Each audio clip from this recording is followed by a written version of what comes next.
Hello students, कैसे हैं आप सब। आई होप सब बहुत अच्छे होंगे। Very very welcome to this session. मेरा नाम है हर्षिता माथुर और आज हम स्टडी करने वाले हैं सर्कुलर मोशन को। सर्कुलर मोशन ये जो टॉपिक है बच्चों, क्लास 11th का टॉपिक है। ये वाला टॉपिक काफ़ी सारे चैप्टर में इंक्लूड होता है। जैसे कि हम बात करें चैप्टर नंबर 4 आपके पास में ले लीजिए, motion in a straight line के अलावा उसके आगे आने वाला जो टॉपिक है मोशन इन अ प्लेन, उसमें ये चैप्टर, ये वाला जो टॉपिक है वो इंक्लूड होता है। साथ ही साथ में लॉज ऑफ मोशन में ये वाला टॉपिक इंक्लूड होता है और साथ ही साथ में रोटेशनल मोशन में भी बच्चों ये वाला टॉपिक इंक्लूड होता है। तो सर्कुलर मोशन ये जो टॉपिक है ये बहुत इंपॉर्टेंट टॉपिक है और इससे जो अच्छे अच्छे क्वेश्चन एग्जाम में बनते हैं वैसे ही क्वेश्चन की आज हम बात भी करेंगे और साथ साथ में सर्कुलर मोशन के कुछ इंपॉर्टेंट टॉपिक्स हम स्टडी करने वाले हैं। तो सर्कुलर मोशन को अगर आपको एक ही शॉट में समझना है तो ये सेशन आपके लिए काफी इंपॉर्टेंट है। स्टार्ट करते हैं बच्चों इस सेशन को। सबसे पहले सर्कुलर मोशन होते क्या है हम स्टडी करते हैं। सर्कुलर मोशन बच्चों, अगर बात करें सर्कुलर मोशन की तो सर्कुलर मोशन वो मोशन होती है जब कोई ऑब्जेक्ट सर्कुलर पाथ में मोशन करता है तो उसे सर्कुलर मोशन कहते हैं। लेट्स से कि दिस इज द ऑब्जेक्ट और ये ऑब्जेक्ट इस तरीके से एक सर्कुलर पाथ के अंदर मूव कर रहा है तो इसकी मोशन को हम सर्कुलर मोशन कहेंगे। सिंपल सी बात है। When an object moves in a circular path, its motion is called circular motion.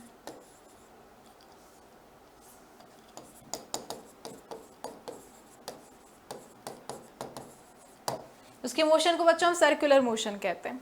ये वाली सर्कुलर मोशन हम ज़्यादा स्टडी नहीं करते हैं, हम स्टडी करते हैं यूनिफॉर्म सर्कुलर मोशन। किसको? यूनिफॉर्म सर्कुलर मोशन को। अब यूनिफॉर्म सर्कुलर मोशन क्या है? यूनिफॉर्म सर्कुलर मोशन है बच्चों अगर थ्रू आउट द मोशन, मतलब इस पूरी मोशन में स्पीड जो है ऑब्जेक्ट की अगर वो कांस्टेंट रहती है तो उसे हम बच्चों यूनिफॉर्म सर्कुलर मोशन कहते हैं। जैसे कि यही circular motion uniform circular motion कहलाएगी तब जब इस ऑब्जेक्ट की यहाँ पर भी, लेट्स से कि यहाँ पर इसका स्पीड 25 किलोमीटर पर आवर है तो यहाँ पर भी 25 किलोमीटर पर आवर होगी, यहाँ पर भी बच्चों 25 किलोमीटर पर आवर होगी, यहाँ पर भी बच्चों 25 किलोमीटर पर आवर होगी। मतलब कि अगर एक ऑब्जेक्ट की पूरी सर्कुलर मोशन में स्पीड कांस्टेंट रहती है, स्पीड से मतलब ये भी है कि मैग्नीट्यूड ऑफ द वेलोसिटी,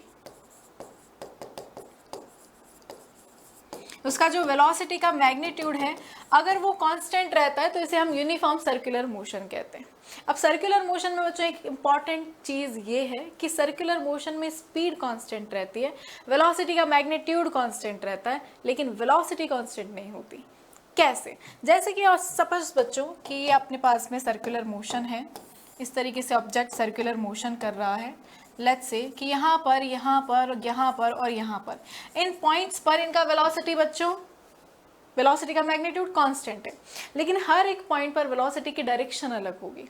कैसे? जैसे कि आप इस पॉइंट पर देखेंगे तो इस पॉइंट पर वेलोसिटी की डायरेक्शन होगी ये, इस पॉइंट पर वेलोसिटी की डायरेक्शन होगी ये, इस पॉइंट पर वेलोसिटी की डायरेक्शन होगी ये और इस पॉइंट पर वेलोसिटी की डायरेक्शन होगी ये।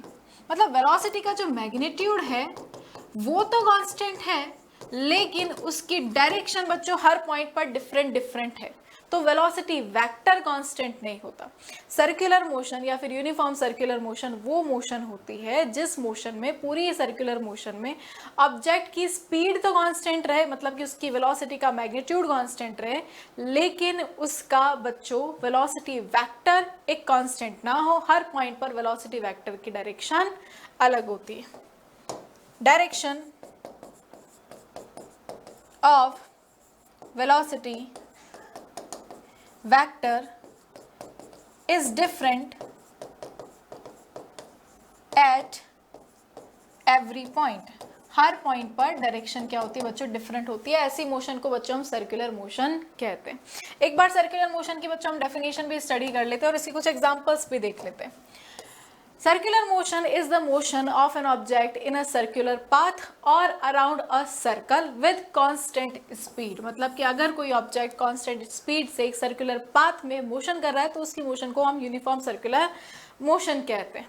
But changing velocity due to changes the direction of travel of the object as object moves around the circle. मतलब उसका जो वेलोसिटी वेक्टर है उसका जो डायरेक्शन है वो हर पॉइंट पर अलग अलग होता है, हर पॉइंट पर चेंज रहता है, इसलिए वेलोसिटी वेक्टर को हम कांस्टेंट नहीं मानते। इसकी कुछ एग्जांपल है बच्चों, जैसे कि a stone is tied to a string and swirl it around. मतलब कि एक स्टोन को अगर हम एक धागे से बांध करके घुमाते हैं तो उसकी मोशन सर्कुलर मोशन होती है। उसके अलावा सैटेलाइट की मोशन अर्थ के अराउंड सर्कुलर मोशन होती है। जैसे कि हमारा नेचुरल सैटेलाइट है मून जो होता है वो अर्थ के अराउंड सर्कुलर पाथ में रिवॉल्व करता है, उसकी मोशन सर्कुलर मोशन हुई। The moon circling the earth ET से, सैटेलाइट मान लीजिए या फिर मून मान लीजिए, उनकी जो मोशन है अर्थ के अराउंड उसको बच्चों हम सर्कुलर मोशन कहते हैं। अब सर्कुलर मोशन से रिलेटेड बच्चों कुछ टर्म्स हैं, वो टर्म्स बहुत इंपॉर्टेंट है, उनको हम समझते हैं। एक एक करके बच्चों वो टर्म समझते हैं। जैसे कि सपोज इस तरीके से कोई ऑब्जेक्ट इस सर्कुलर पाथ में मूव कर रहा है। सबसे पहली बात तो ये कि इसका हर पॉइंट पर वेलोसिटी वेक्टर डिफरेंट होगा। इस पर v वेक्टर, इस पर v वेक्टर इस डायरेक्शन में, इस पॉइंट पर v वेक्टर इस डायरेक्शन में, और इस पॉइंट पर v वेक्टर इस डायरेक्शन में। अगर इस तरीके से सर्कुलर मोशन हो रही है तो हाँ, इसका जो मैग्नीट्यूड है वो एक कांस्टेंट जरूर है। बोलो क्लियर है? ठीक है, अब आगे चलते हैं, कुछ नई टर्म सीखते हैं बच्चों। ये सर्कुलर पाथ है और ये हुआ इसका सेंटर। एक ऑब्जेक्ट हम मान लेते हैं कि यहाँ से लेकर के यहाँ तक मूव करता है। ये उसका इनिशियल पॉइंट हुआ, ये उसका फाइनल पॉइंट हुआ। बोलो क्लियर है? यहाँ से लेकर के यहाँ तक वो इस पाथ के थ्रू मूव करता है। This is initial point and this is final point. यहाँ से लेकर के यहाँ तक बच्चों ये जो वेक्टर है ये हुआ रेडियस फैक्टर। ये सर्कल की रेडियस है, इसको अपन रेडियस वेक्टर बोलेंगे। यहाँ से लेकर के यहाँ तक ये ऑब्जेक्ट बच्चों मूव करता है, तो यहाँ जो डिस्प्लेसमेंट हम देखते हैं वो डिस्प्लेसमेंट लीनियर डिस्प्लेसमेंट नहीं होता। यहाँ जो डिस्प्लेसमेंट हम देखते हैं वो एंगल के थ्रू देखते हैं और इस डिस्प्लेसमेंट को हम एंगुलर डिस्प्लेसमेंट कहते हैं। एक्चुअली में अगर लीनियर मोशन होती तो एक ऑब्जेक्ट यहाँ से लेकर के यहाँ तक चला, ये उसका लीनियर डिस्प्लेसमेंट होता है।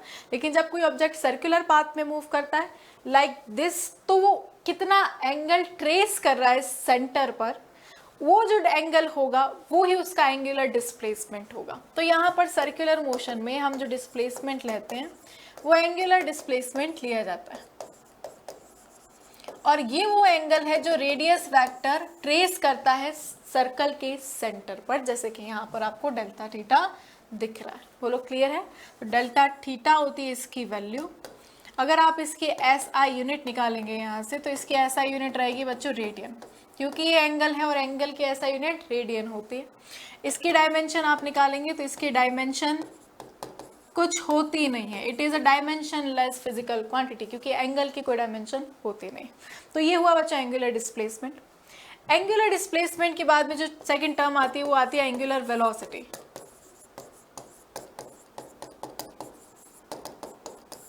एंगुलर वेलोसिटी क्या होता है बच्चों? यहाँ से लेकर के यहाँ तक, ये इनिशियल पॉइंट है और ये फाइनल पॉइंट है। लेट्स से कि इस ऑब्जेक्ट ने इस एंगुलर डिस्प्लेसमेंट में, एंगुलर डिस्प्लेसमेंट समझ गए ना कि यहाँ से लेकर के यहाँ तक π/2 डिस्प्लेसमेंट हुआ, ये पाई डिस्प्लेसमेंट हुआ, पूरा घूम जाए तो 2π डिस्प्लेसमेंट हुआ। तो एंगल के थ्रू जो डिस्प्लेसमेंट देखते हैं दैट इज एंगुलर डिस्प्लेसमेंट। अच्छा ठीक है, तो इनिशियल पॉइंट से लेकर के फाइनल पॉइंट तक लेट्स से कि उसने डेल्टा थीटा डिस्प्लेसमेंट कवर किया। कितने टाइम में किया? डेल्टा टी टाइम में किया। तो इसका जो एंगुलर डिस्प्लेसमेंट हुआ है with respect to time that is called angular velocity, जिसको ओमेगा से रिप्रेजेंट किया जाता है,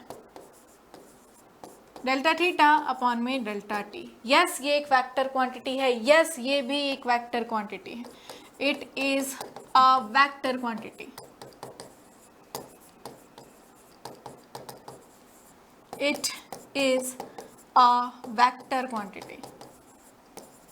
ये भी एक वेक्टर क्वांटिटी, लेकिन इनकी डायरेक्शन किधर है वो सस्पेंस है, वो लास्ट में बताऊंगी कि इनकी डायरेक्शन है किधर।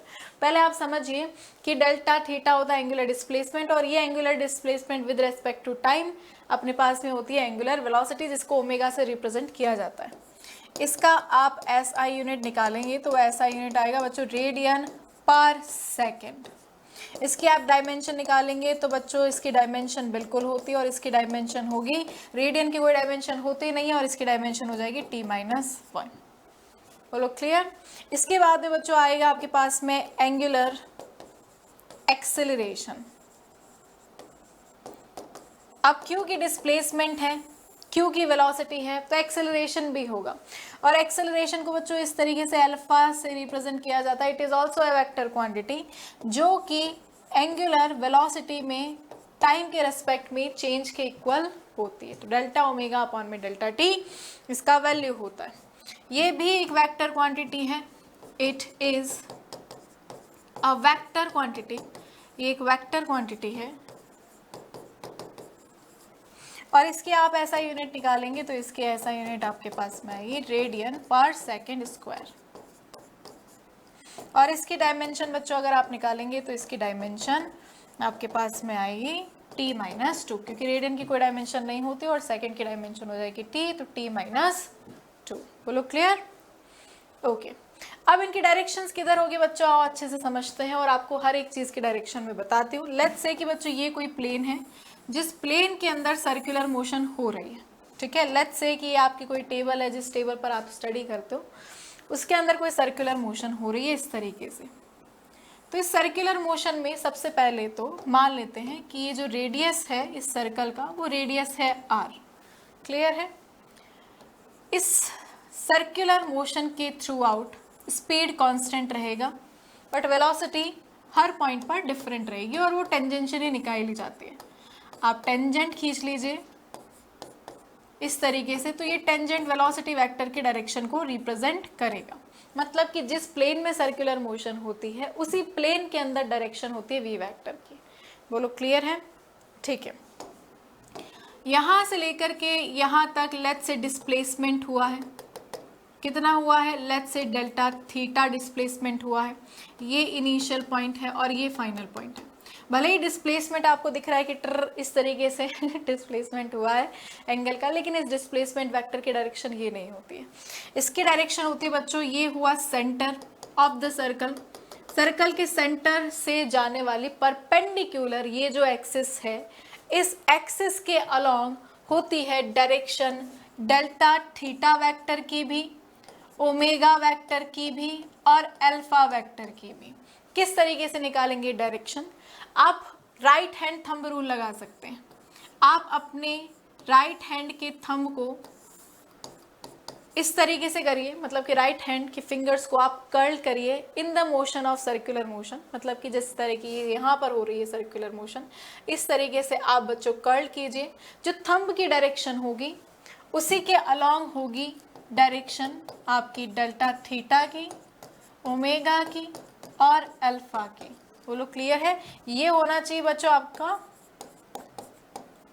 सर्कुलर मोशन की डायरेक्शन में।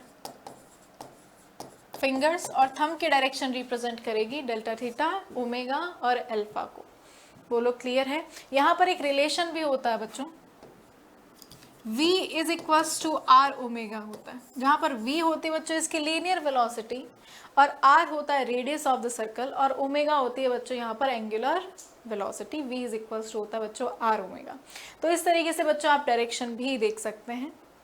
क्लियर है। इसकी डायरेक्शन अगर आपको रिप्रेजेंट करनी हो या फिर डिफाइन करनी हो तो डायरेक्शन को कैसे डिफाइन करेंगे, इसकी डायरेक्शन को आप डिफाइन करेंगे बच्चों इस तरीके से कि जिस प्लेन के अंदर सर्कुलर मोशन हो रही है उस प्लेन के परपेंडिकुलर सेंटर से जाने वाली जो एक्सिस है उसके अलोंग होती है direction of displacement, angular displacement, angular velocity and angular acceleration.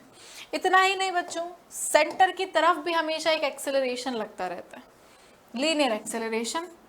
इस तरीके से अगर कोई ऑब्जेक्ट सर्कुलर पाथ में मूव कर रहा है तो हर एक पॉइंट पर सेंटर की तरफ एक एक्सेलरेशन लगता है। इस एक्सेलरेशन को अपन बोलते हैं सेंट्रीपिटल एक्सेलरेशन। ये होता लीनियर एक्सेलरेशन ही है, बस इसका नाम अलग है सेंट्रीपिटल एक्सेलरेशन, जिसको हम ए से रिप्रेजेंट करते हैं। ये भी एक वेक्टर क्वांटिटी है जिसकी डायरेक्शन हमेशा सेंटर की तरफ होती है।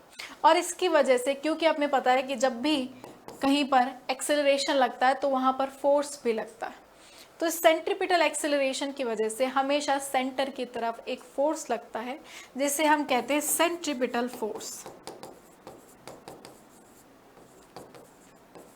एक्चुअली में इस एक्सेलरेशन की जो वैल्यू होती है वो v² अपॉन में r होती है। इसीलिए ये जो फोर्स है उसकी value m v square upon में आर, क्योंकि हम अगर एक्सेलरेशन ए है तो फोर्स होता है एम ए, तो एम वी स्क्वायर अपॉन में आर होती है।